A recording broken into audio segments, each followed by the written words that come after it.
केरल के पद्मनाभ स्वामी मंदिर पर सुप्रीम कोर्ट ने अपना फैसला सुनाया है और त्रावणकोर के शाही परिवार को ही इसका ट्रस्टी बरकरार रखा है।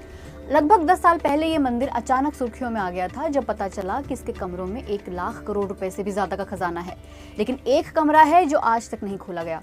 क्यों और क्या है इस मंदिर की कहानी? ये मंदिर केरल की राजधानी तिरुवनंतपुरम में है और आजादी से पहले इस पर त्रावणकोर के राजा का अधिकार था। भारत की आजादी के बाद जब प्रिंसली स्टेट त्रावणकोर और कोचिन मर्ज हुए और दोनों के बीच जो एग्रीमेंट ऑफ एक्सेशन साइन हुआ, उसके हिसाब से इस मंदिर के प्रशासन का अधिकार मिला त्रावणकोर के आखिरी शासक को, जिनका नाम था चिथिरा थिरुनल। जब 1991 में उनकी मृत्यु हुई तो उनके भाई उत्तरादम वर्मा इसके कस्टोडियन बन गए।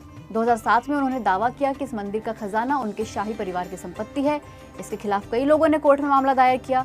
एक निचली अदालत ने मंदिर के कमरों को खोलने पर रोक लगा दी थी, लेकिन फिर 2011 में केरल हाई कोर्ट ने राज्य सरकार को आदेश दिया कि वो इस मंदिर के नियंत्रण के लिए एक ट्रस्ट बनाए।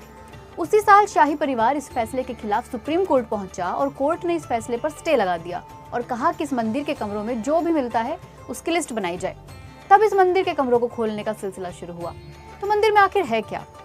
इस मंदिर में 6 कमरे हैं, ए से लेकर एफ तक। इनमें से ई और एफ वॉल्ट को अक्सर खोला जाता है क्योंकि मंदिर के अनुष्ठानों के लिए इस्तेमाल होने वाले बर्तन वहीं रखे जाते हैं। सी और डी में सोने और चांदी के जेवर रखे जाते हैं जिन्हें किसी खास दिन पर इस्तेमाल किया जाता है। बाकी बचे ए और बी।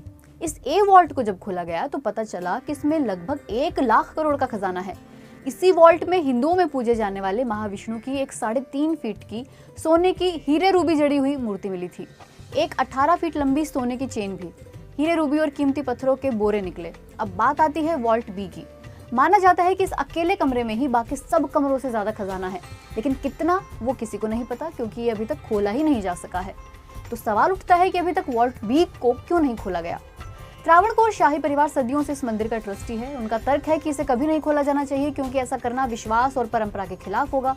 इस मंदिर को लेकर लोगों में तरह तरह की मान्यताएं हैं, मिथक हैं। लोगों में मान्यता है कि इसे खोला गया तो बहुत बुरा होगा। सुप्रीम कोर्ट ने भी 2011 में कहा था कि फिलहाल वॉल्ट भी ना खोला जाए। सुप्रीम कोर्ट ने तब एक सिलेक्शन कमेटी बनाई थी, एक पूर्व सुप्रीम कोर्ट जज के.एस.पी. राधाकृष्णन की अध्यक्षता में। वरिष्ठ वकील गोपाल सुब्रमण्यम को कोर्ट का मित्र अपॉइंट किया गया। उन्होंने 577 पेज की एक रिपोर्ट भी कोर्ट में पेश की जिसमें मंदिर के प्रशासन पर भ्रष्टाचार के आरोप थे। उनकी रिकमेंडेशन पर कोर्ट ने 2014 में सीएजी यानी नियंत्रण एवं महालेखा परीक्षक को मंदिर के खातों का स्पेशल ऑडिट करने के लिए रखा। 13 जुलाई को सुप्रीम कोर्ट ने जो फैसला सुनाया है उसके मुताबिक इस मंदिर का ट्रस्टी त्रावणकोर का शाही परिवार रहेगा। मंदिर मामलों के प्रबंधन के लिए एक एडमिनिस्ट्रेटिव कमेटी बनाई जाएगी। तब तक कोर्ट की कमेटी ही और डिस्ट्रिक्ट जज उसकी देखरेख करेंगे। लाइव लॉ वेबसाइट के मुताबिक कोर्ट ने वॉल्ट बी को खोले जाने को लेकर कुछ नहीं कहा है और इसके खोले ना खोले जाने का फैसला कमेटी पर छोड़ दिया है।